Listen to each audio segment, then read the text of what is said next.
Hello and welcome to episode 9 of Carvers and Creators, a weekly demonstration and discussion with pumpkin carvers, sculptors, and multi-talented artists. We humbly ask that you please consider giving us a like and a follow on the platform you're watching us on. And please let us know in the comments where you're watching from and if you have any questions for the carvers. My name is Michael Mondragon and I'll be running the show, moderating comments, and chiming in from time to time. Let's meet the carvers. First, he is an artist and sculptor from Boston, Massachusetts. He is the 2019 champion of Food Network's Outrageous Pumpkins, Paul Dever. Welcome. Good evening, everybody. Hello, hello. Welcome, Paul. Hey, guys. Next up is a multimedia sculpture artist from Tucson, Arizona, and a finalist on Halloween Wars 2019 on the Food Network, Matt Harper. Welcome. Thank you. Hey, guys.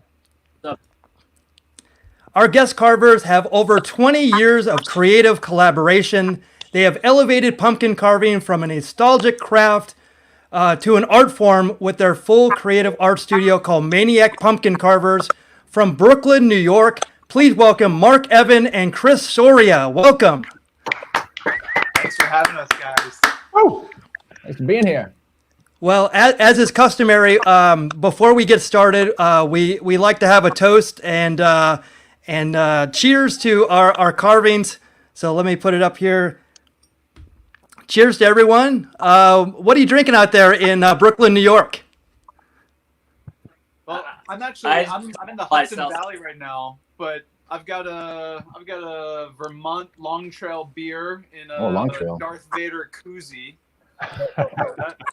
One of our carvers, Danielle De Jesus, who was on Halloween Wars a few years back, she gave me this koozie and I love it. Very nice. Nice. Chris, what are you drinking? I'm drinking a seltzer. I didn't realize I ran out of beer for tonight. That's all right. Well, we can still cheers with that. That's okay. No, always cheers. Definitely. What do you got, Paul? Because I bought so much of it previous, I am going with the Dreamer from Treehouse. Oh, that's right. That's one that you gifted me as well. That's delicious. Very cool. And cool artwork on the can as well. Very. Matt, what do you got? I've got a very rare Belgian beer called Stella. Yeah. That was in my fridge. So how'd you get your hands on that? There was only 2 or 3 of them left, I think, in the world. I got lucky. I have a Tio Oso's Mexican lager from Uncle Bear's Brewery in Arizona. So I've had a lot of Arizona beer. Wow. In dedication to Matt. And actually, this is pretty cool. Greetings from Mexico City. So we have people watching from out of the country as well. So welcome. Hola. How's it going, Rob? Hola, ¿qué tal? So guys, I mean, you guys have had an incredible journey with your studio, and the collaboration has been, as I said, for 20 years. And this is you, right? Yeah, those some throwbacks. Yeah. So you've been doing this for a while. So tell us about that. Well, the photo on the left, that's an early pumpkin I did from probably a Pumpkin Masters kit, and I looked like I was pretty proud of it, Grim Reaper. But the photo on the right is something that I'm really proud of. That was, that was a collaboration. That's me and Chris. And when we were in high school, they somehow put us in charge of putting together these community, haunted house experiences that they would let us take a couple weeks off of school, basically. It was essentially a free pass to cut classes and create a Halloween experience. So it was Maniac Pumpkin Training Ground. Wow. And, we would have a crew of artists that we would work with that were all putting in hours, and we would create a walkthrough experience, but we wanted to scare the shit out of people. And so, and our teachers in high school, we had amazing art teachers who fully embraced our weirdness and creativity. And so one of our teachers was like, if you take the chain off of a chainsaw, it won't hurt anybody, but it'll sound really scary. And so we were running a real chainsaw just without the blade. And Chris would wail on me with it. And, I was painted up a little bloody like a zombie, and he had like a Texas Chainsaw vibe. And he would just be chasing me and smacking me with this chainsaw. People would hear him rev it up and start running. Oh my God. I think they stopped doing that event. That event had a long history in our community until we got done with it. I think they shut it down. How do you top that? So that's what happened. Nobody could one up you. I'll bet if you went back, they'd start it up again. Should do it at a reunion. Maybe, yeah, that would be fun. So how did you eventually start from there? And then did you guys have separate jobs, or did you guys just go apart and then come back together and then create a studio? We've always. Oh, Chris, you go ahead, please. Sure. So I mean, we've worked quite a number of different jobs during art school in New York City as well as after. But particularly in the restaurant and bar industry, in the city, bartending, serving, barista, and some of the most exciting hot spots in the city, in the late 90s, 2000s, we were bartending while at the same time taking on random freelance art gigs that came along as we were developing our own illustration work and artwork in practice. And every Halloween, I used to have these really big Halloween parties, and we would be bartending or working at the restaurant that would be decked out in pumpkins that we would carve and just trying to find a place for. Even before we founded Maniac Pumpkins, we were carving pumpkins kind of just for fun. And year after year, we started getting requests from starting just kind of friends and people that knew that we carved artistic pumpkins that were owners or worked at other restaurants and bars in the city, and they would request pumpkins from us, and we would just carve for those people that we knew. And we got requests here and there. Our big job, Mark and I were roommates at the time, and we had already carved a whole bunch of pumpkins for the Halloween that week of Halloween. And a few days before, we got a call from Yankee Stadium. The Yankees were moving on to the World Series, and Yankee Stadium wanted 50 World Series intricate logos for all their There's one. That was actually that's one. That was one of the following years, because we continued to do World Series pumpkins for the NBA. But there was an earlier design that when we got it, it was only like a couple of days away from when Game 1 would be. So we no pressure. Kind of got all our friends at a carving party and carved out 50 World Series logos that were placed in skyboxes throughout Yankee Stadium. There were a lot of celebrities that had a pumpkin in their skybox. Michelle Obama, and it was really cool. And that was Steinbrenner had one. Oh, Steinbrenner, yeah. Was that your biggest order to date or ever at that point? At that point, yeah. It was something where we had been carving, like Chris said, for a lot of local businesses, some stores, some restaurants, some hotel lobbies. And, we would carve, back then we were carving 30, 40 pumpkins a season. And we were like, this is crazy. This is so cool that we're doing 30, 40 pumpkins in a season. This is amazing. How could we possibly do more than that? And then the Yankees called and asked for 50 in 36 hours. And we were like, all right, let's scramble. And so we had everybody scooping pumpkins. Everyone we knew came over and was scooping. And there were people just like scooping, saving the seeds, roasting them. And we just kept carving. And, the carpal tunnel was real that year. Yeah. But it And changed the Mark- way we Mark thought and I about were- the business. We were roommates at the time. You know, we didn't have a very big Brooklyn apartment, not too big at all. So when we were, when we did have this assembly line of pumpkin peers cranking out pumpkins, they weren't being carved in an art studio per se. They were being carved on the couch. They were being carved on the kitchen table. They were being carved in the bathroom. They were being carved in our bedrooms. They were being carved like in any whatever nook that we can find to like make it happen. It was crazy, but looking back, it's really funny. But it also, it gave us our first glimpse at the idea that this could be something much bigger than just doing, some store window displays or some items that would go in on a bar. It just really opened our minds to the possibilities that there's potential to really grow this as a business instead of just what we had thought of as a fun labor of love, a hobby. It really kind of planted the pumpkin seeds in our head that we can go much bigger. Classic Food Network line, go big or go home. We were like, all right, let's do this. Let's go big. And that was, it just all from there just started steamrolling. It was like in a very short amount of time, we got a great press story from Wired.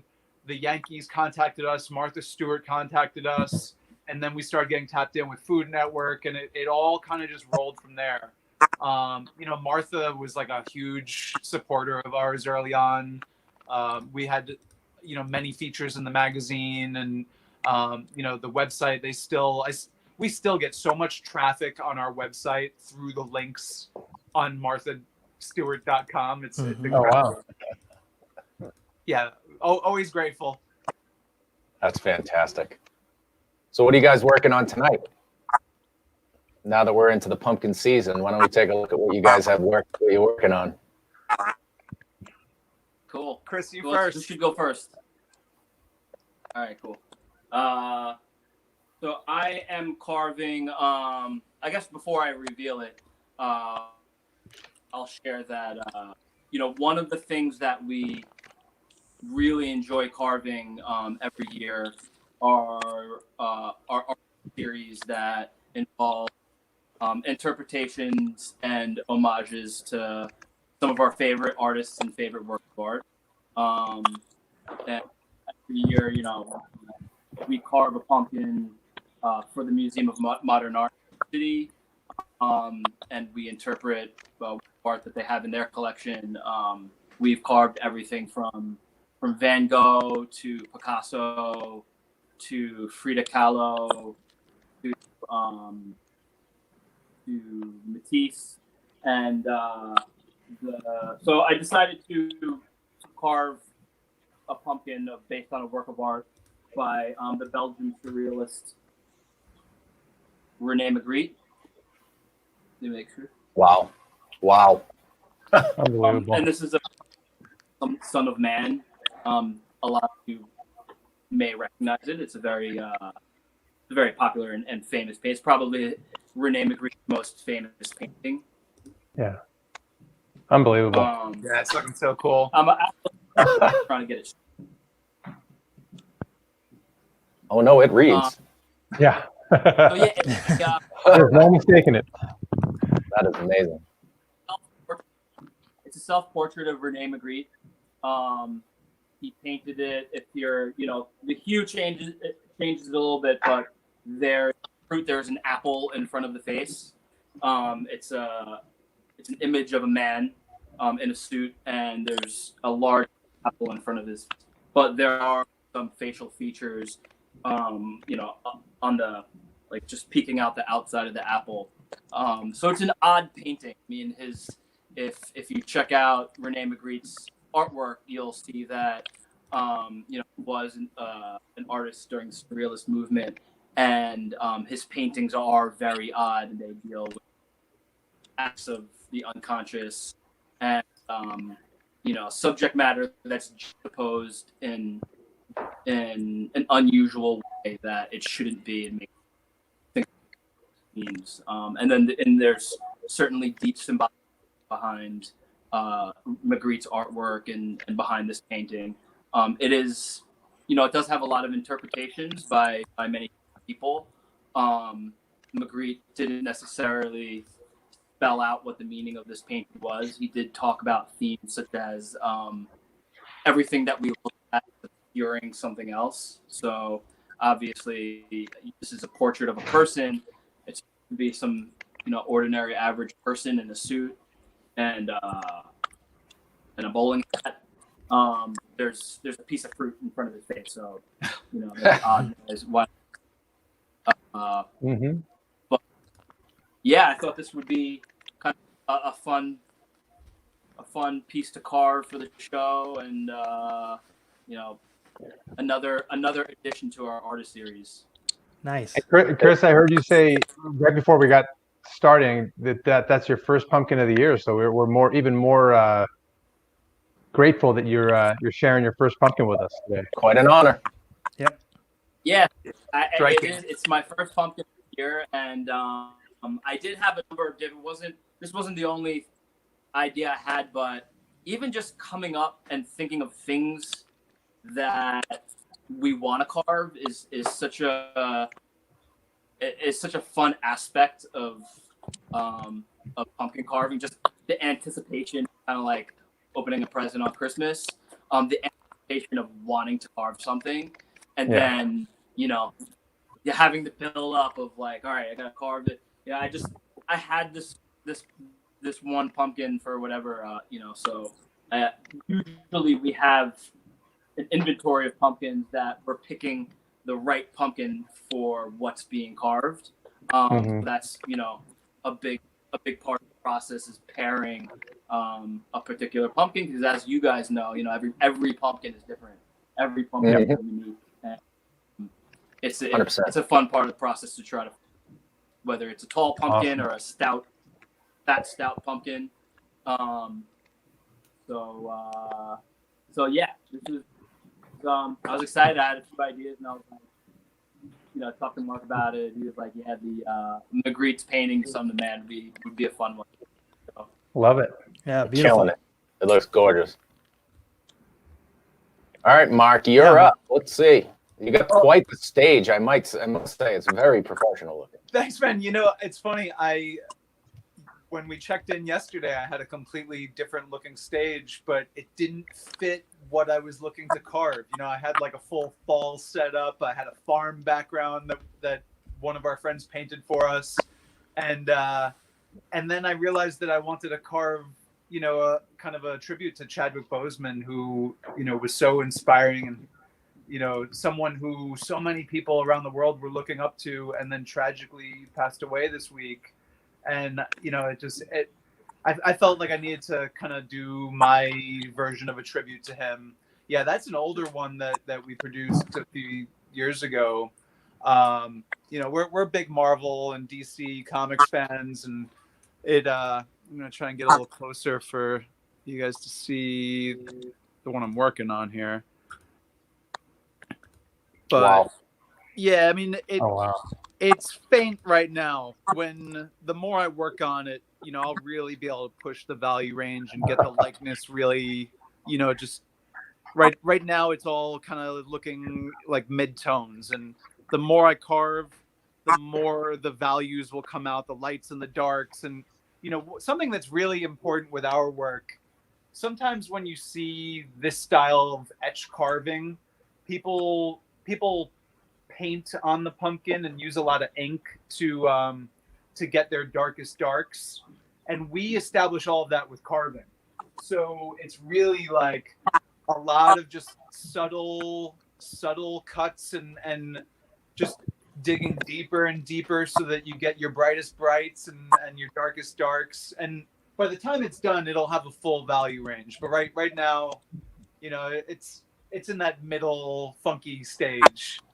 But I'm excited to keep working on it and to do some, just to pay my respects to someone who inspired me and saw the impact that he had around the world. And he seemed like, you know, such a good dude off screen as well as on.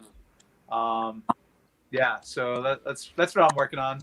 Well, it's awesome. It's a perfect tribute, and it's coming out great. Yeah. Can't wait to see how it progresses. What are you guys working on? Maddie, you have next. All right.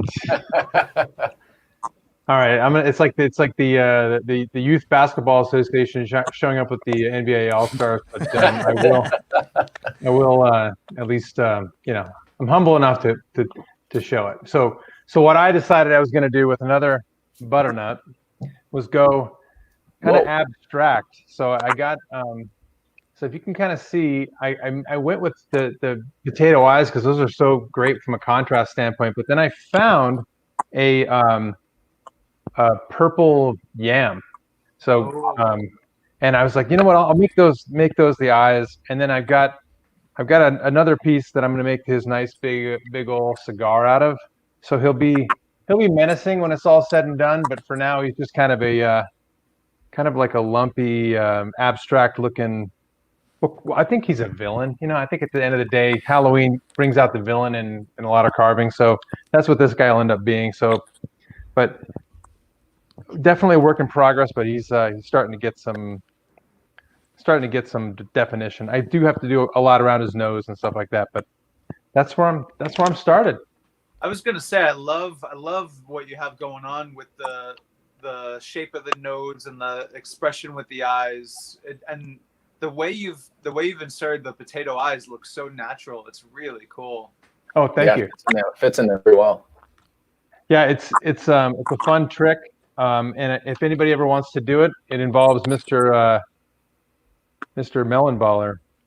And Ray Villafane was telling us about this last time, because you get a nice perfect shape of an eye with the Melonballer, but also helps you kind of build it in. So what I do is from the back, I've kind of filled this in lately, but you know, it's just really cutting in through the back here until you get to behind the eye, and then you make that perfect curve, and then you can insert the piece of potato, you know, that was already in there, you know, nice and perfectly behind it, and it fits in with the eyebrow meat that the eyebrow, and then these eyelids here that are tiny. And this, so I made them two different size eyes for a little bit of contrast, but it's not that hard. And if anybody out there wants to try it, it's just you got to have one of these in your kitchen. I'm sure everybody's mom has one of these, and a peeler to get the skin off, and you're halfway there.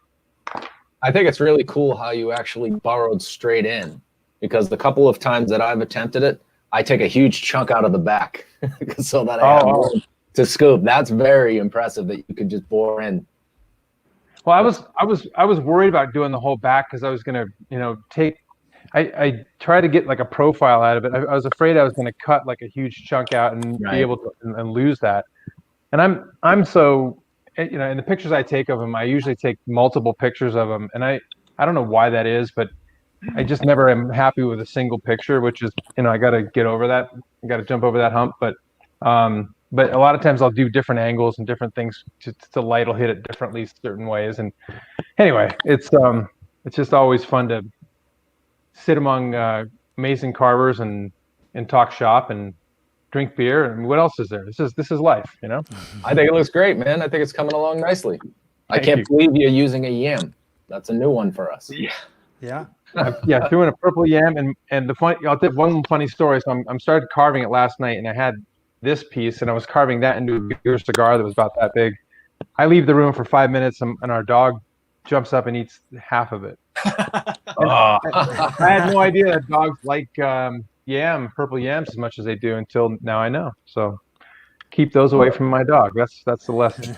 It's one of those Murphy's Law things, though. They probably don't like yam, but when you eat one for your carving, it's like the dog that ate the homework, you know? Exactly. Yeah. Yep. They don't particularly like homework either, but it just seems to happen when it's due. Exactly right. So Paul, what do you got? Well, I started off, I was going to carve, I had in my head like a demonic toad. I don't know why. But so once I started carving, it kind of transposed to almost a toad eating a toad. Oh, I whole love lot. that. There's a lot going on. It's Wow. Great expression. Yeah. Right nice. at him. Yeah, I put a nice frog butt on it too. So. I'm getting the Baby Oh. Yoda vibes. Baby Yoda was so cute the way he would Yes. slurp in the frogs. That's funny. I didn't even think of that. You can really see the frog's muscles like pulsing, Chomping down. I Yeah. can imagine. Slurping him.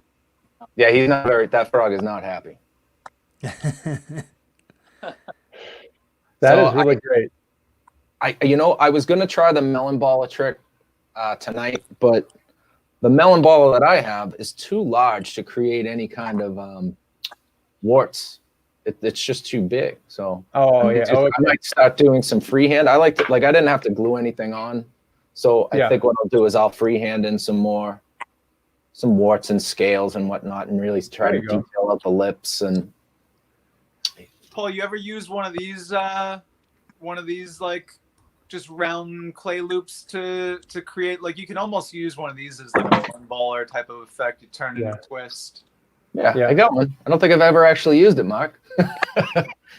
Nice. I'm gonna learn something tonight. So you're saying this is the way to go, huh? Well, if you don't have a mini melon baller, that's a good hack. Yeah. I'm gonna try it right now. See, this is gonna be great. We'll learn right on the fly. Well, I'll be. That expression's so cool. Now, will you pickle this afterwards? I have a couple of jars, but I have a line in the fridge of every single other one that I've done, because these keep so well in the fridge if you keep them moist. For some reason, they don't go bad. But I don't know. I like this one enough. I might pickle this one. If I can get enough undercuts going and I can get it to read right, it's pretty cool. Yeah, it looks great. Thank you. It's interesting how the squash is really it's a fun medium to carve. It's a little bit denser than pumpkin sometimes, and then it also I feel like because of that density, it holds up better. They seem to, pumpkins go mushy pretty quick, but the butternut squash, it also has such a there's such a small cavity that you have to worry about, whereas with a pumpkin you're always worried about breaking through, unless you have a really huge one. You're right. And that was the biggest surprise for me, was when I would finish one, like you would with a pumpkin, you'd keep it moist, you'd wrap it up, you try and keep it cool, keep it in the fridge, and then a couple of days later, you're like, well, that didn't work. Yeah. But with these, would keep going back and be like, I should probably get rid of that thing, and I'd go in and be like, it looks like I carved it last night. Yeah, I'll put it back in for another week. So yeah, I've been ridiculously surprised. Wow, Mark, this works great. I might be able to do something with all these little scoops here. Thanks, pal. Right on. Look at that. Hey Matt, I was the bottom jaw protruding from your character, and just like reminds me of Bubba from Forrest Gump. You don't want to get He does have that lip. Fried shrimp. Shrimp. Shrimp. So someone also said, Michael in the comments, Mickey from Sin City. Oh yeah, Mickey Rourke's character. Yeah, Michael is a pretty badass carver himself. He does really beautiful work too. You guys should check out his work. Absolutely. Very cool. Definitely.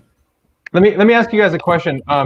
Because you're starting with, well, I don't know how many you've done, Mark. If this is Chris's first, I'm thankful that Paul and I are pals, and we've been able to do this for so long. I've sharpened my skills a lot, and where normally I have to kind of blow through the first couple pumpkins every year, just remembering, getting my muscle memory back. And I know you guys both are amazing painters, and we'll definitely talk about that. And Mickey's got some art we can show, but what way do you keep those carving muscles flexed before this big season? Because we know you're going to get right into it. Do you do clay, or what's your go-to? I'm always telling myself that I should sculpt more in the off season, and this year I at least kind of like messed around. I did 2 squashes, in August, and those were a blast. The But toad was awesome. you know, it's one of those things where we typically like to kind of like warm ourselves up with some easier carves to start the season, but in reality, it doesn't always work that way. So, you know, like frequently we are like, you know, we plan on doing some things that'll be easy and warm up, but what ends up happening is somebody calls and hires us for a gig that requires us to go like all out for our first carve. So last week I actually had a gig, and I don't know if I'm allowed to say who it was for yet, but I got to do some really cool portraits of some famous movie characters. And of course, you know, it was like my first, I had done a couple squashes, but it was my first real pumpkin carves, and it was two like, you know, super detailed portraits of celebrities. So I kind of got thrown right into the fire, and it seems like that happens quite a bit for us. You know, in the off season though, we're always making art. We're always drawing. We're always painting. We do murals. We do so much different stuff. So it's like we're always flexing those muscles and the muscle memory. Even if we're not carving or sculpting, we're constantly training and developing that eye-hand coordination, and that's something that, like, you know, I'm always kind of pushing on others, is that no matter what type of art you do, you should be drawing all the time. You know, it impacts everything that you do. You know, it's so important to carry around a sketchbook and to just like develop that eye-hand coordination. You know, I was going regularly to, like, pre-corona, I was doing at least once a week going to like a figure drawing group and just drawing the you know, the human figure, and it's like boot camp for artists. You know, it's good. No, that's a really great point, because like people will say like when do you take a vacation? I'm like, I never take a vacation. I'm an artist 24 hours a day. I'm looking at something, I'm researching something, I'm looking into, oh, this would be cool to make something. So you really never turn that off and you make it your obsession. That's really the only way that you can really get to that expert level. And do the things that are out of your comfort zone, like do this in a day, like obsession is a great word for it. You know, you have to get a little obsessed. I know you guys talked to Ray Villafane recently, and he's someone who is, you know, he's been an inspiration to so many of us, but he's someone who he's constantly talking about the obsession of what he does. And you know, I feel the same way. It's like, you have to be obsessed with your art. You have to constantly want to improve your art. And like you said, if you're not trying to push yourself out of your comfort zone and do new things, you're not gonna grow. You know, if you're constantly doing the same type of work and staying in the same kind of niche, it doesn't really help you in the long run. You kind of have to try new things and make yourself, you know, feeling a little uncomfortable is good. That pressure, that stress, having tight deadlines that you don't think you can get stuff done in, and then you surprise yourself.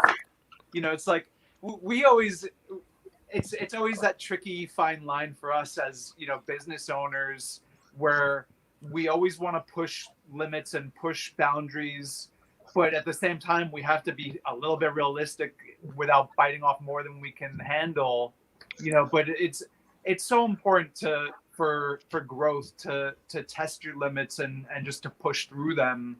And a lot of times that seems to come with the forms of like crazy deadlines and you know, saying yes to projects that you might not know exactly how you're going to handle it, but you figure it out as you go. And you know, learning on the job is a great way to do it. Yeah. And like, what if you had 6 months to do a pumpkin carving? You know, like, what would you do at that time? You never have that. So it's well, that's one of the fun things about pumpkin, is that there's a built-in timeline. You know, it's like when we do our fine arts, our murals, you know, sometimes there's deadlines, sometimes things have looser, you know, time limits. But with pumpkins, you know, this is a perishable item. Same thing with squash. These things, you got to carve them fast because, you know, for us especially, like most of our pumpkins go to clients, you know, whoever they may be, whether they're personal or corporate. We don't want them to be rotting in our studio. We want whoever is getting this pumpkin to have as much time with it as possible. So it's like, you know, we're not spending any more time than we have to because we want to get it out the door so that people enjoy it. You know, it's one of those things too. It's like the fact that they're perishable, it only adds to the magic of it because these things are meant to be enjoyed in the moment. And so, you know, we try and carve them and get them out the door so that people have that moment for as long as they can. And then, you know, it goes back to the compost, it goes back to the earth. There's something very zen about it. Yeah, there's something about being that a temporary art form that I've always gravitated towards because it's, you know, it's for good or bad, and sometimes for bad because you love it. I mean, Paul, I love that. I mean, that frog is just like epic. And I'm like, the articulation of the legs and everything like that. But it's one of those things where it you know, as much as you love one of them, they're gonna be you know, back to the earth very soon. So it's good and bad. How frequently do people ask you guys, what do you do to preserve it? Or, you know, every time, you know, yeah. Without no. Better yet, how many times do people answer their own question and go, you should shellac it?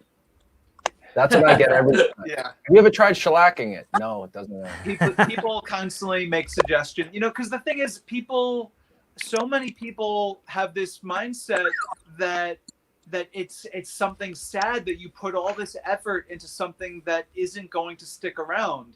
But the way we look at it is very different because for us, the process, the time that we spend carving it is such a beautiful process that we enjoy that it's not time wasted if it rots. Like, we got what we wanted out of it. And then, you know, it goes to someone who is enjoying it. There's a lot of magic there. And it is something that, you know, all ephemeral art, you know, the Buddhist sand mandalas, the ice sculptures, the floral displays.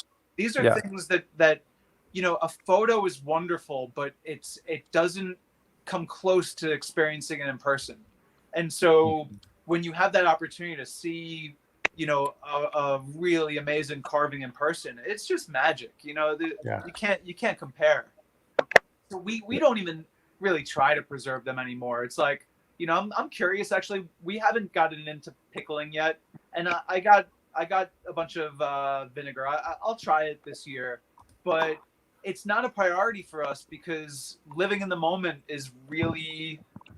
It's so important for us just to enjoy the process and then to experience the pumpkin as is without trying to like seal it in something or you know, it's funny too, like people frequently talk to us about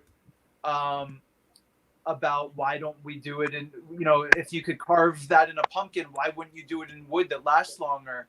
And it's like, you know, even the paintings that we do aren't going to last forever. You know, some potentially will. You know, we paint on canvases and wood and things like that.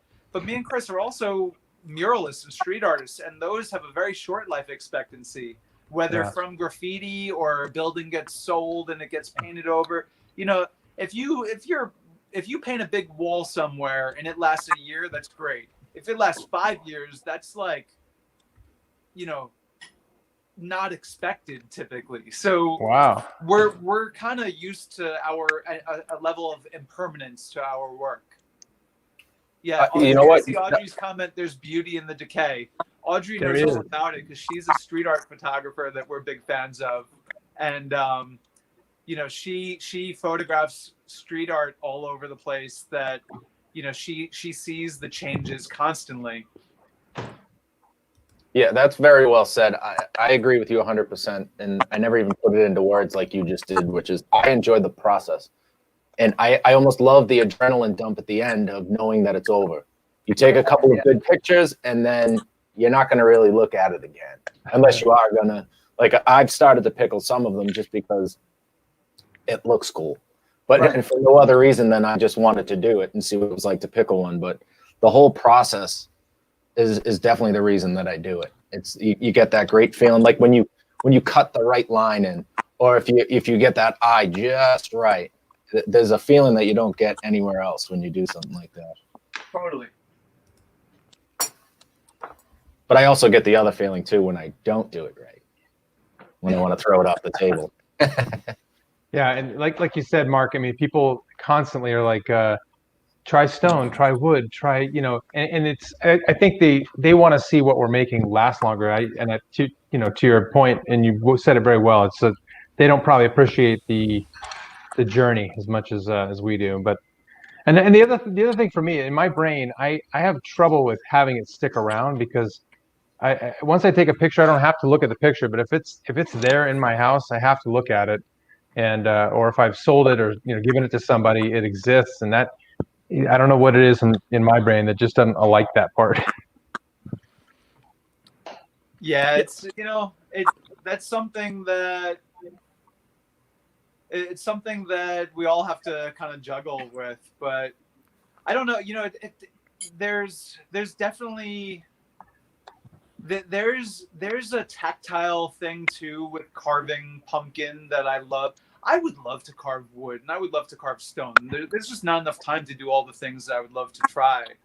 But there's something about pumpkin that, you're carving something that is it's a fruit. You cut into it and juices run out. This thing, like, you cut it and it bleeds. There's something that's very poetic about it. And, Chris Wax is very poetic about pumpkin carving. I always love his thoughts on like the ephemeral nature of pumpkins. I don't know if Chris wants to drop some beauty on us. Let's hear it. Like we're all talking about, and like you guys all know, it's a very significant component to the medium in many different ways. Whether it's certainly bringing you into the moment, the most important, the most important significant reality present, and you have to commit to a time period. You have to sit through, and it has a lifespan. And even for those spectators that you should carve, how can you make it forever? It's cool. I mean, having that feeling and that thought that you want, that's a form of art appreciation, and that, wow, that's so beautiful. I wish that it could last forever. What could we do to make it last? And that's a conundrum that we as human beings encounter a myriad of ways, from like, the nature of physical form in a lifetime, and attachment and non-attachment, all those different subtle themes that are always prevalent in our lives. Somehow the pumpkin does a very affable way of complimenting or just revealing in some form. We definitely wax poetic about it, but it's funny how magical it is. It is. Yeah. Every canvas is different. Every pumpkin is different. It's an organic. It's an organic clock that you're carving into. So, the amount of time that the pumpkin is lending itself as a canvas is finite, and that becomes an integral part of the process. Like, just knowing that and becoming familiar with how much time and when that's going to happen and how you're going to approach it is again a big part of the process. One of the things that I saw with when I first saw Matt doing this was my amazement that you could do this, that you could make these forms out of pumpkins, out of butternut squash. And then he was doing stuff with avocados, and I'm like, of course you can. Like, it all started clicking when I started seeing it. And then to know there's like there's a very small community of people that are doing this out there in the United States, around the world. And so that's what I think is the cool part. I don't think that people, like, if people do a snowman, they don't go, oh, you should do this out of wood. It's like, they don't, it doesn't compute. So maybe people are just trying to relate to it. I don't know, or to make it more of a sculpture, make it more permanent. But yeah, I mean, like when I start seeing like some of the stuff that you guys are doing and really pushing the bounds of it, and then we had Lenny on last week, and he had a really nice compliment for you guys, and I'm actually going to pull up this right here. So I mean, the fact that you guys were working with this huge pumpkin, right? And like, who knew even this pumpkin even existed? And then you're bringing other pieces, and bringing in the potatoes and the sweet potatoes and putting stuff inside. It's really amazing. So you guys are pushing the boundaries of what is conventional to people's minds. So I think everybody's just having a hard time wrapping their brains around it.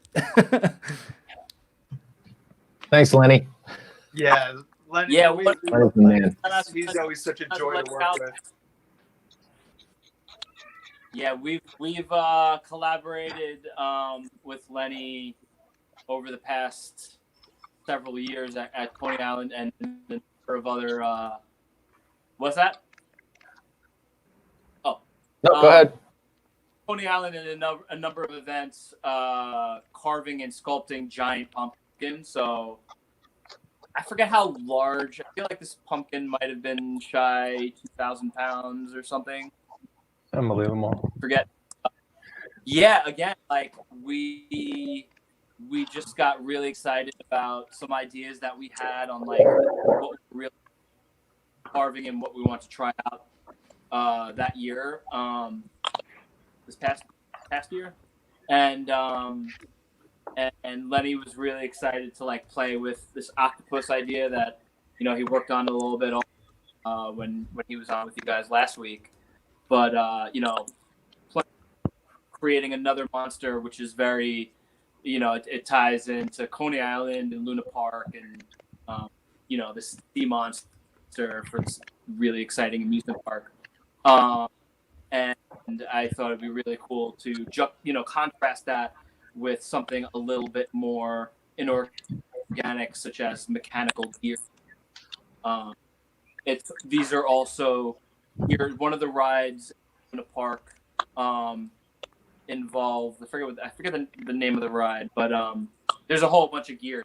The clock ride that spins around, and we thought it would be really cool to depict this organic giant octopus sea monster with these interlocking gears, and we could play with the tentacles going in and out of the of the base of the gears, and play again.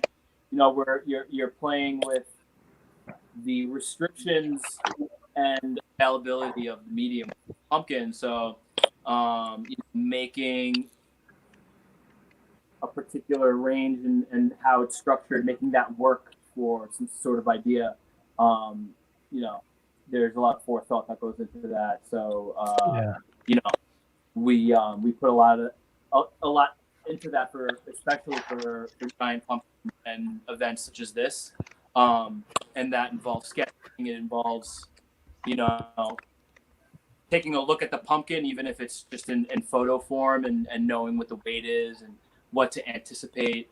We work a lot on our iPads on Procreate, and kind of sketch out ideas right on top of the pumpkin and toss it back and forth and text each other what we worked on. And then, Lenny will work on something, I'll work on something, when Mark and I are collaborating, or whoever is collaborating, there's definitely a lot of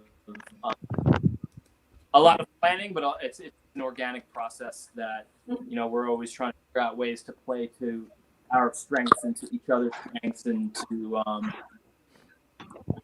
make something really exciting that other people can get excited about. Yeah. It's cohesive. It's impressive. part of the fun of Maniac Pumpkin Carvers is that, for a number of years it was just me and Chris doing everything, but we quickly realized that the goals that we had required us to assemble a team, and so we play to people's strengths, and we bring in incredibly creative people that we love working with, as humans and as artists, and so a large part of what me and Chris do also is art directing. It's like our studio, Maniac Pumpkin Carvers, pumps out hundreds of pumpkins, and me and Chris might, there was a point in time when we put our hands on every single pumpkin. Now that's not necessarily the case because the artists that we work with are so freaking good, but we're still involved in the creative decisions of every pumpkin. It's like there's a whole process that has to happen of sketches and references, and it's not just that you sit down and dive right into carving. Planning is really key, especially when we're working with very big brands and high profile clients, and it's important for everybody to be on the same page. Yeah, and that's a good point, because I'm a creative and art director as well. So it brings up a question: how do you vet the artists that come in and do that work? It's a process. Yeah, well, I mean,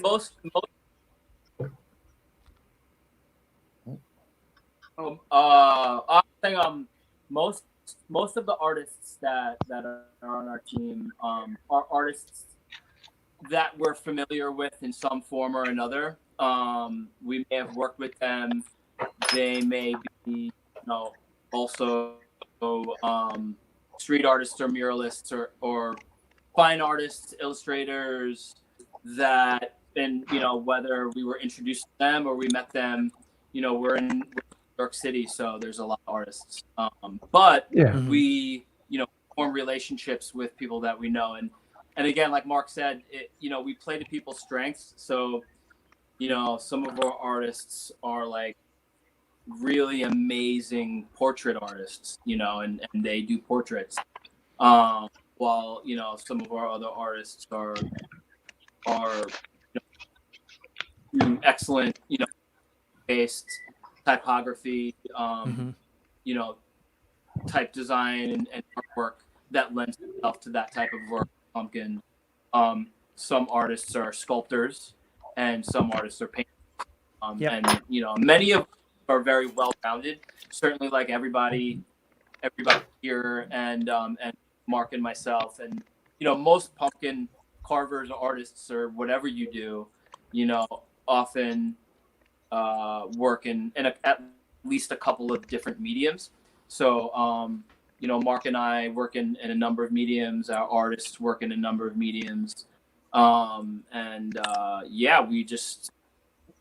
we try to create, find the right combination of timing and artist and also time, space and time are space is also a very important and integral component, as timing is, because whether pumpkin has to go from point A to point B, to be carved in a particular time, preferably a 24-hour period of time if it's needed for something, and then it has to get there, or it's being shot in our studio, and what we're offering is digital content, whether of the pumpkin carving or the pumpkin itself, or in some context.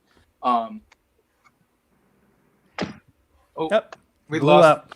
Well, I'll kind of pick up where he left off, and just saying that I saw a comment from Audrey that we work with some of the best artists in the city, and I really do believe that the artists that we bring to the fold tend to be artists who are friends with us, that we have familiarity of their work ethic and their dedication to their craft, and a similar level of obsession, and then we put them through the pumpkin boot camp and just like really drill them and run them through the ringer of like these are the expectations of how quickly you have to work to get stuff done, the level of detail, and we're not afraid to like keep telling people that you need to keep pushing. Like our crew like laughs at us all the time. And they give me a hard time because like they show us their work, and we're always like, it looks great, but you can keep pushing it further. You can keep going deeper.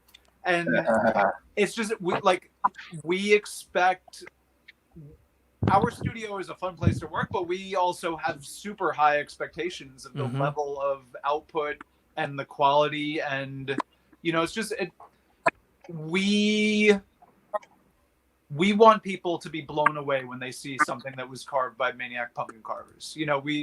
It's really important for us to have a consistent level. What's Lenny saying here? This is from Chris and Mark. Ask them how they measure or define the dedication to do what they do. If you ask how many times they have to sleep in their car after working all night long. So yeah, Lenny brings up a good point. We have been known to crash on the floor of the studio. We've been known to sleep in the car. The only reason I slept in the car a bunch last year was because he was busy working in our studio at Power Tools at like 6 a.m. So we couldn't roll out the air mattress in the back of the studio how we normally would. But it gets to a point in peak pumpkin season where we're working around the clock, and it's like the amount of time that it would take to go back and forth between our houses and the studio is too much time to take out of our work schedule. So we, get a couple winks here and there and just get right back to carving. And we'll have, crew working around the clock, pulling morning shift, day shift, night shift. Yeah. So it's like any other creative studio. It's all the same work, just different mediums. Yep. So absolutely. And knowing your strengths. I mean, knowing the people that can do great production work, and then finishers, and then other people that can do quick stuff quickly. That's amazing. So I know, Paul, you had some questions on that you wanted to ask as well. Yes, I would love to see some of the tools that you guys use. Just especially you get all these different levels of light without ink. It's extremely interesting to me. And do you have a go-to tool? I mean, one like your absolute favorite you always grab. Yeah, I'm gonna pull out a couple things to show you guys. For etching, we started out with the linoleum cutters. Actually, when we first started, we were using a lot of X-Acto knives, and that's still in the arsenal. But the linoleum cutter is kind of a classic printmaking tool, and it's great for shallow depth carving. And we used these for years, and we still use these quite a bit. But in the past couple of years, we've been turned on to wood carving tools, which are just a little bit sharper and more durable. So, I've been really enjoying the flex cuts, and then I've got also some this is a Japanese carving tool that I love. One of our carvers is this fantastic muralist, Ben Angadi. And he's the one that really kind of pushed me to start playing with wood carving tools. The way he carves portraits, constantly, we would all be in awe. And so when we saw him using carving chisels, we were like, time to get some carving chisels. It's one of those things all right, if this is what is working for you, we gotta check it out. And so, he turned us on to the wood carving tools, and I've been loving them. It's they're just they maintain their sharpness to the blades, and you can hone them really nicely on a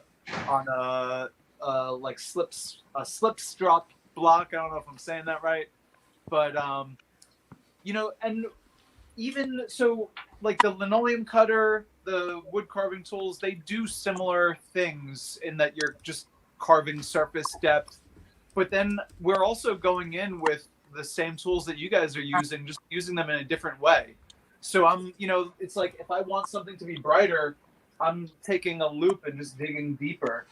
And the real thing for us is just a sensitivity that you kind of want to work gradually and not go too deep too fast. You want to build up your values slowly. And when I say slowly, it's all relative because we're trying to work as fast as we can. But Quickly, slowly. yeah, hurry up and stop. But yeah, so it's all relative. We're trying to gradually build up our value range within reason because we're hustling. We're constantly trying to work as I'm talking way more than I'm carving, but typically we're working as fast as we can. Yeah. Right, but everybody's very interested in what you have to say about your process and why you're so good at what you do. So we appreciate you taking the time to actually show. I mean, I had no idea you were using wood tools. I think it's they've only been in my toolbox for we had some in our toolboxes for a long time and we just weren't touching them until Ben kind of like showed us the way. And once he kind of like planted the pumpkin seeds in our brains, I really have been not using the linoleum cutters too much. I really love the sensitivity that I can get with the wood carving. Wow. It's a great tip too. I mean, especially for somebody that doesn't do it. You know what I mean? That would seem like something that would never even pop in your brain because it's this wood carving tool. So to use it on a pumpkin, you think it would just destroy it, but I'm sure they're sharp as all hell. And then there's also, I've nicked and gouged into my fingers, and we keep crazy glue in our tool bags to repair on the fly because a trip to the hospital would take too long. But we do our first aid as we can, and there's tools in our kits that would surprise people. We use melon ballers. We use lemon zesters. One of Chris's favorite tools for detailing and texturing is a lemon zester. Really? Holes where at a certain angle it's the sharp edge of the metal blade. And when you're zesting lemons or zesting something with a rind, it's producing like small little strips of that rind. If you're using it on a pumpkin, it'll do the same thing, but you could also use that at an angle where you're only using like really one of the 5 holes to skim the surface and really take a very thin layer of pumpkin skin if you're trying to create subtle value in whatever you're rendering. But yeah, I mean, I think it's really cool that also, on our team and just same thing, painters or sculptors or artists in general, there's a lot of different ways to go about doing something. People gravitate toward, we have preferences. We gravitate toward a particular paintbrush with a particular bristle, or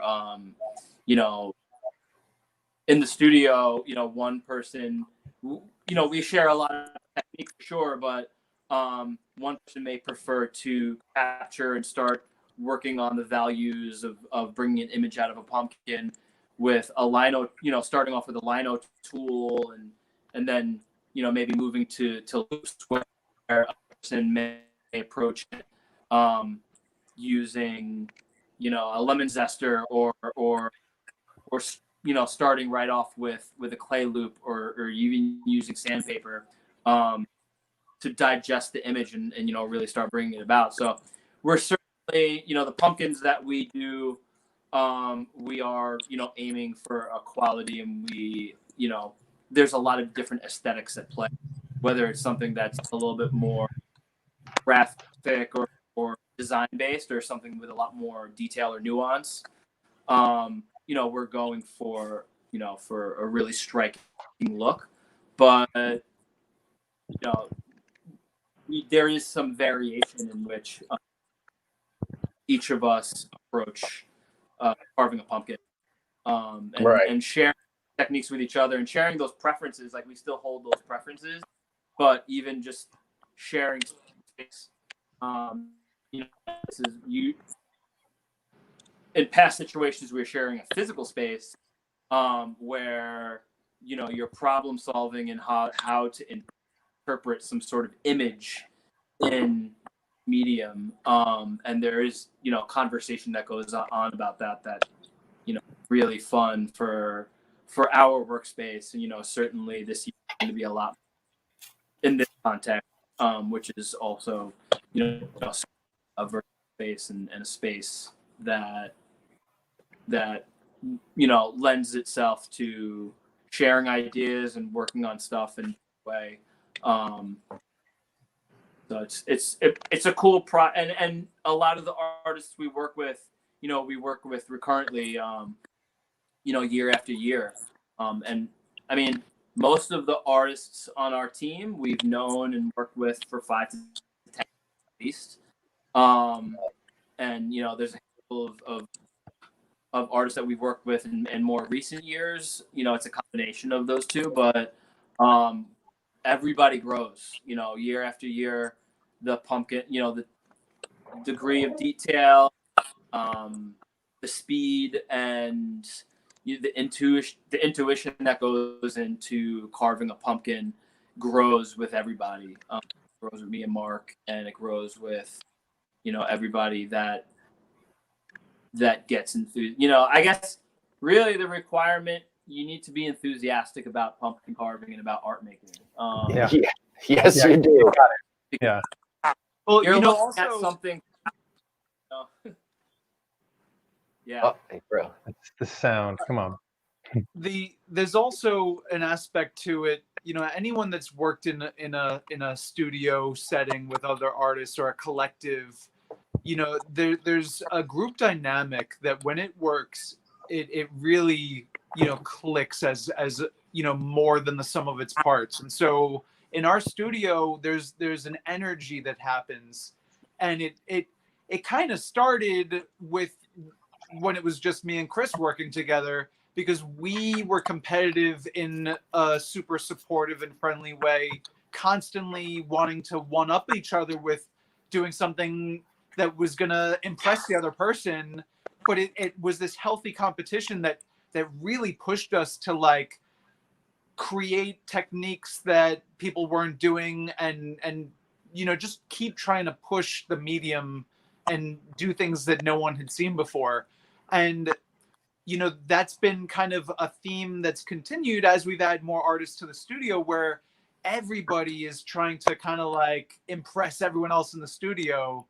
And at the same time, like somebody has a breakthrough, but then they're sharing how they got to that point, and we all become better for it. So your team. That community vibe is so important, where we're all raising each other up. And it's been cool too with like, it's been something that we've noticed over the years with meeting other carvers. So many carvers are on the same page and all, just want everybody to be doing cool shit. It's like, Exactly. Yes. it makes everybody have fun and step their game up. It's actually when we were first getting started, there was one other guy who was carving in New York, and I'm not going to name any names, but we were so excited to meet him, and he kind of like didn't want to talk to us and poo-pooed us as like the new guys on the block. And it was just like, it was something that was so, we were like, there's so few people that carve pumpkins, and we've got this common bond, Yeah. Like, so we were so super excited to geek out, and he didn't want to talk to us. But then we met Ray Villafane, and he gave us all the like love that we were kind of craving. Yes, Ray. I found the same thing, like Mark, when it comes to like, I'll see something you put out or something Paul puts out or Chris or Ray, or God, there's a good handful of them now. And I have this kind of mixed emotion.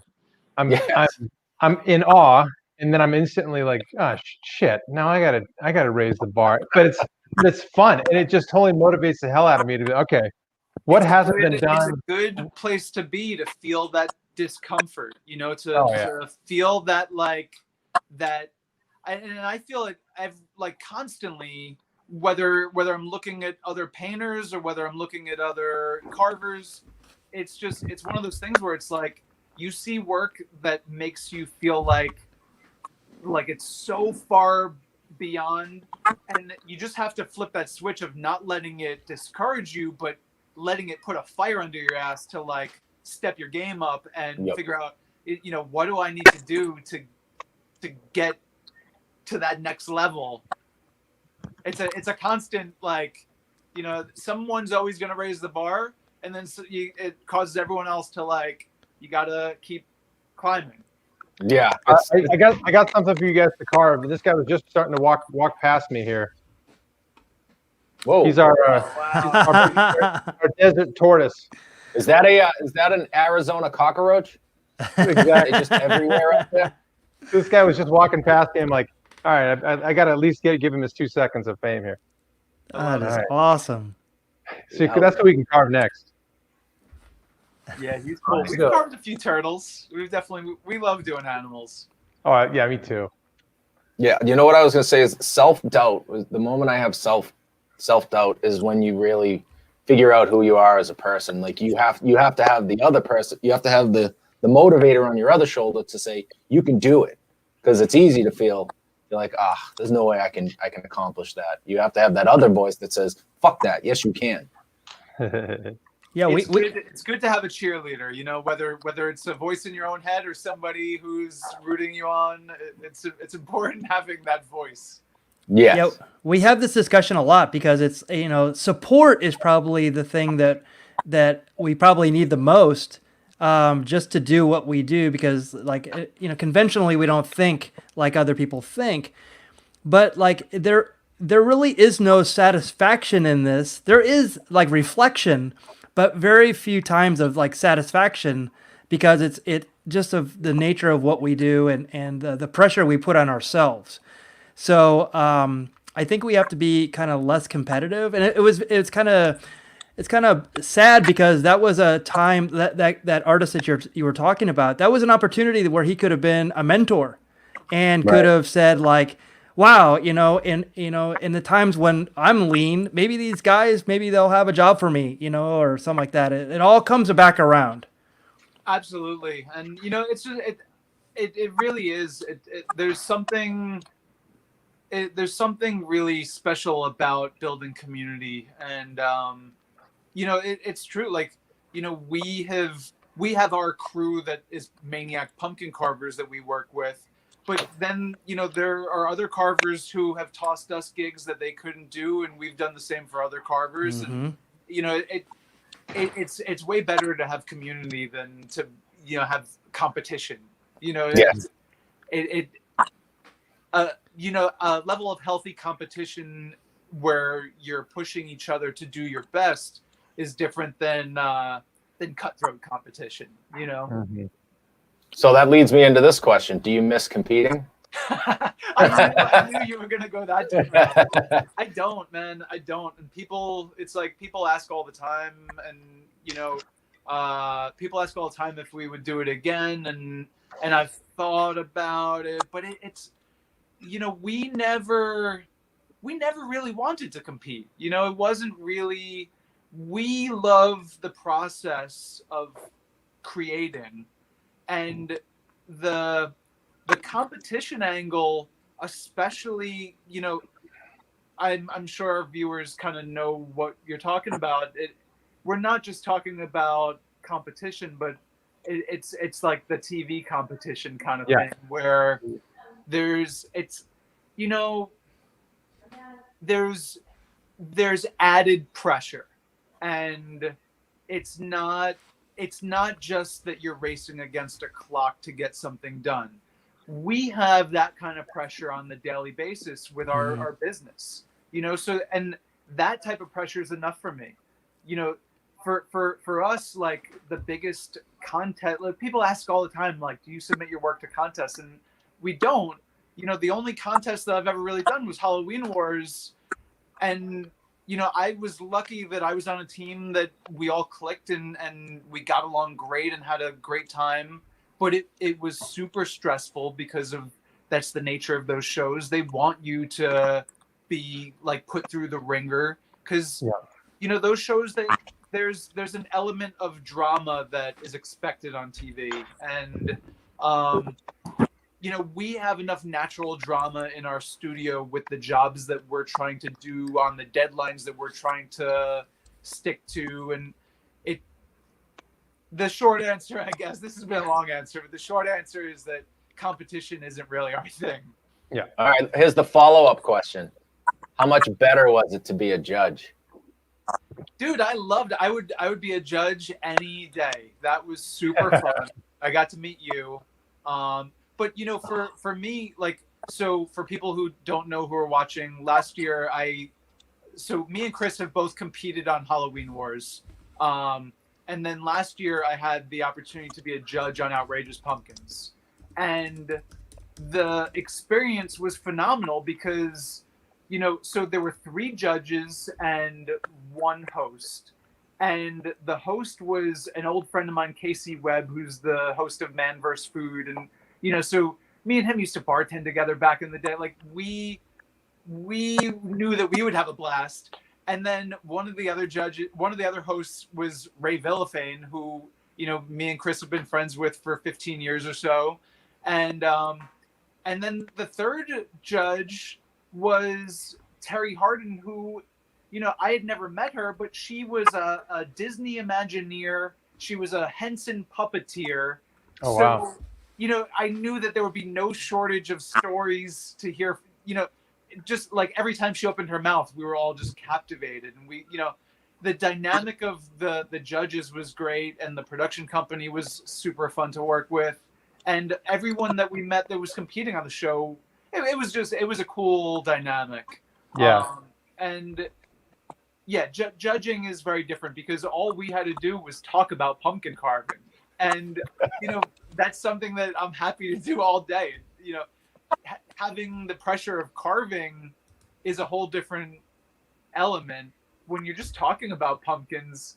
There was something funny when, the night before we started shooting with you guys, Paul, some of the people from the production company and me and Ray and Casey and Terry, we all were in a restaurant, right next to the hotel, and just kind of shooting the shit.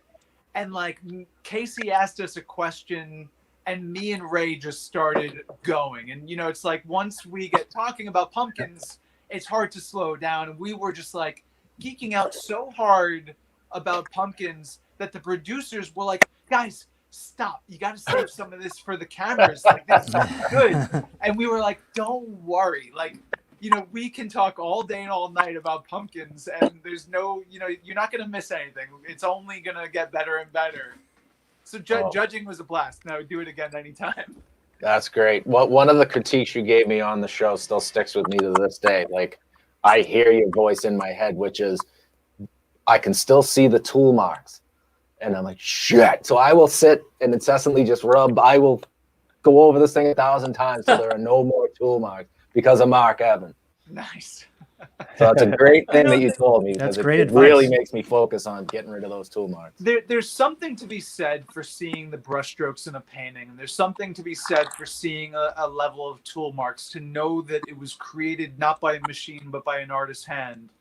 But at the same time, like I remember with your piece, like for me, I just felt like with that piece, it was just missing that final polish. It was like, it was 98% there, and it just needed that final polish to bring it home.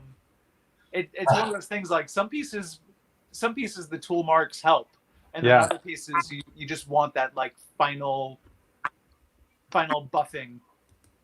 Well, I'll have you know, my carpal tunnel is in full effect from all the buffing I do on every single one of them.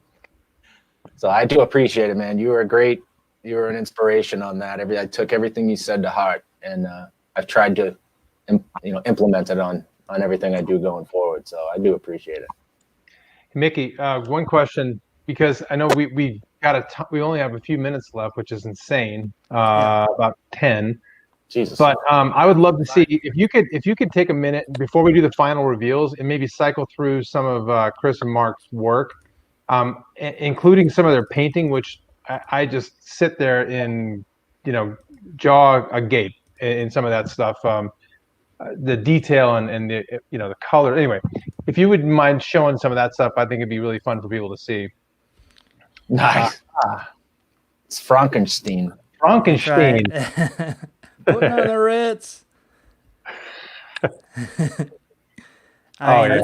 That's one of my favorites. That's Space Time and Alex Gray painting.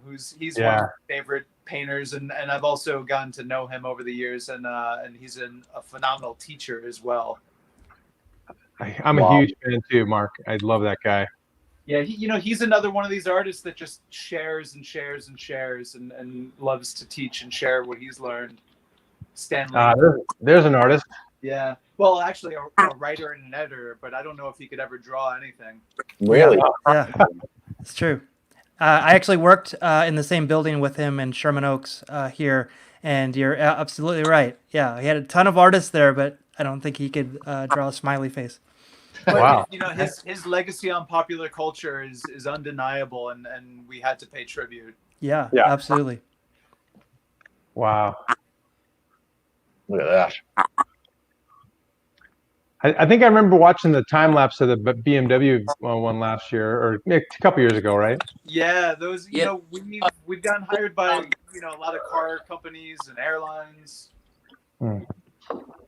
Chris, what were you going to say about that one? How long did that take, Chris? At least several hours, maybe 4 hours. And that was a cool job also, because that photo is from the Pumpkin Studio. This job was maybe from 6 years ago. Is for BMW, and they wanted us to carve the electric car. What's BMW's electric car? I forget. They want us to carve that particular new model based on a photo. And it's cool. I mean, like, it's one of those, again, inorganic subjects. At least, a portrait or something like a character still has an organic quality to it that really lends itself to working in pumpkin. Which is why, like, a face looks, you really want that face to take the form of whatever pumpkin you're carving in. Wow, look at that. The inorganic matter, like architecture or like a car, it's a slightly different approach. You done the right way, it translates really cool in pumpkin, especially something like a car that has a lot of reflection and glimmer. Again, you're painting, so it ends up translating really cool in pumpkin. This is Edward Hopper's Nighthawks, which is another piece that this is a cool piece to carve. This is one that I carved a couple of years ago also. It's amazing. Last year, actually. But the BMW was cool because they wanted that another car carved, and when we did it, they were so thrilled with how it came out, and like it looks, a lot of these things, they look like a hologram. Oftentimes, people may even be dubious that they're photoshopped, and the photos, they're certainly not photoshopped. Even our photos are quality photos of the pumpkins that we're carving, but they wanted us to come back to their, that particular ad agency's studio for BMW to carve another BMW as a time lapse. And I think some BMW CEOs wanted the pumpkins too. Cool, but yes, so we ended up doing a number of BMW pumpkins as well as a time lapse, that they used on social media, domestically and internationally, and those cars came out pretty cool. Chris brings up a good point in that we've actually had clients who, because sometimes our clients don't actually receive the physical pumpkins. We're sending digital files for them to use in commercials, or whether we're creating video content of our pumpkin carvings or still images. A lot of times the final product is a digital file and not the physical pumpkin. And so we've definitely had clients who have been like, these look so phenomenal, but can you show us like some more photos so that we know that you didn't just Photoshop the pumpkin? Wow. And Excellent. it's like, do you get flattered or insulted? But then you show a video moving around, and because in person, if you saw the pumpkin, they have such a hologram-like, ethereal. There's just something about the light passing through the flesh of the pumpkin that a photo looks cool, but it doesn't capture the same way as in person. And so people see the photos and they're like, this looks too good in a way. So I guess we should be flattered when people want evidence that it's real. Yeah. But, Yeah. So what we started doing was taking pictures. What's that? No, it's just funny when there's some disbelief. It's like the requests are like, can you take a picture with a coffee in front of it? Can you take a photo of it? But we start taking photos of the pumpkins with the lights on, with the lights off, like taking a little video clip of us with the pumpkin, like in the lit room, and then dimming the lights so that you see the image, just so that you like really can see like what we're doing, that there's no tricks here other than a lot of intricate carving. Yeah. Just like a client to make you do a little bit more, right? Yeah, exactly. You won't get me to say which clients, but it's all of them. Exactly. Well, I wanted to make mention. I'm a huge. We're all huge Stern fans, so cool. I was very, very impressed that you did this. Hey, Richard, this is your pumpkin.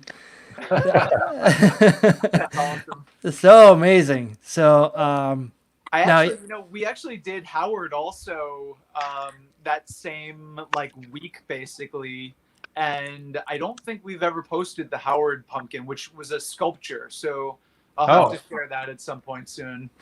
Definitely. No, it's super cool. Super cool. This is an example of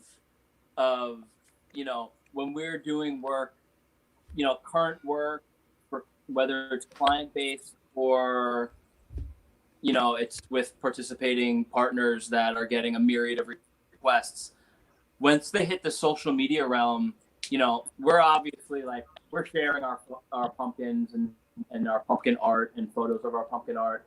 But the work that we do, whether it's commercial or it's within a particular context, often and many times, it enters the social media sphere. So we might do a pumpkin and it gets delivered somewhere and they'll repost it, or it's digital content and it'll be posted in a particular fashion, in a particular context. And, we find out and see it as it occurs and it's posted.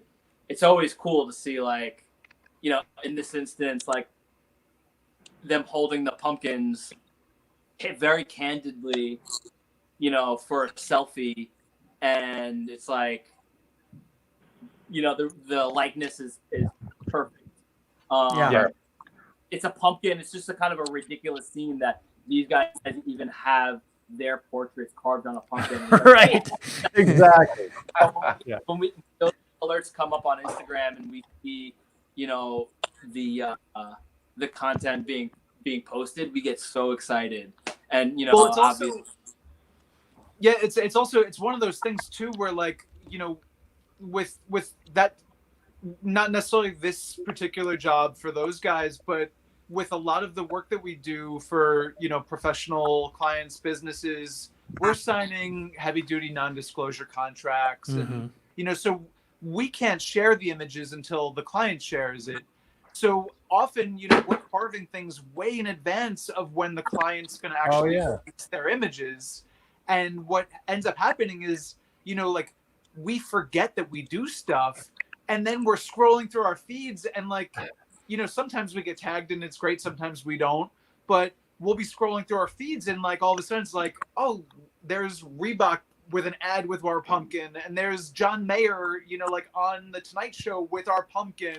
Right. And, you know, it's just like all of these different things start popping up in our feeds that we forget that we do. Yeah. And it, you know, it's like we'll be hustling for 2-3 months, and then the week of Halloween, all of a sudden our like inboxes and feeds are flooded with all this work that's being released all, you know, or in the same short window of time. Right. Oh, yeah. Very close to Halloween. And you see how they use it.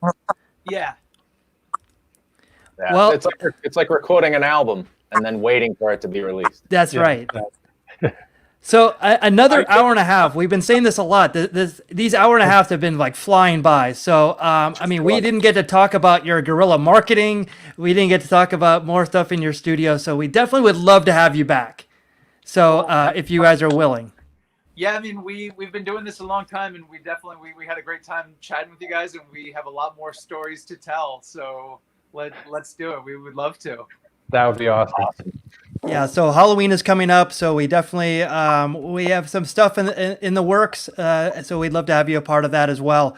Obviously, we can see you on Instagram at Maniac Pumpkins, but is there any other social media or anything else that you would like to plug? Well, Chris Soria on Instagram is Chris's account. Marc Maniac on Instagram is my account. We're also both on Facebook, and you know, Maniac Pumpkins is on Instagram and Facebook. Those are the main places to find us and to, you know, keep in touch. And we love hearing from people. You know, it's like the more, you know, likes and comments always mean so much to us, but we love when people drop us a message and tell us what they're working on, and, you know, just reach out. We love hearing from people. What's the hashtag? You have a hashtag you want people to use too. Why don't you mention that? Yeah, we want to see what people are carving, and, you know, you can use the We Are Maniac with the pumpkin emoji, and that way we can see what people are working on, and hopefully, you know, we might get together some kind of contest with that hashtag sometime soon. We've got some things that we're thinking about, but yeah, stay tuned to our social channels for information about that kind of stuff. Absolutely. Great. And we will promote it as well. Matt, do you have anything that you want to plug? No, just I can't thank these guys enough. This has been like a rare treat to have you guys in the studio, quote unquote, with us, but just be able to carve and talk shop and talk pumpkins and geek out. It's been amazing. So thank you. And Paul, you have the last word. Yeah, get your orders in now, guys, because they fill up fast. You want to make sure you get your orders in for Maniac Pumpkins, all right? Carving season is upon us. These guys get busy fast. Thank you, man. We do all kinds of custom orders. We do classes. We do events. And anything pumpkin related, we're happy to do. Well, thank you for being here, Marc and Chris. Carvers and Creators, follow, like, subscribe, tell a friend, follow us on our social media, give us likes and follows and all that love. And we will see you here. It will not be on Wednesday. This was a special Wednesday edition, but we'll be back next Thursday with another edition of Carvers and Creators. Thank you for joining us tonight. Good night. See you guys. Yeah.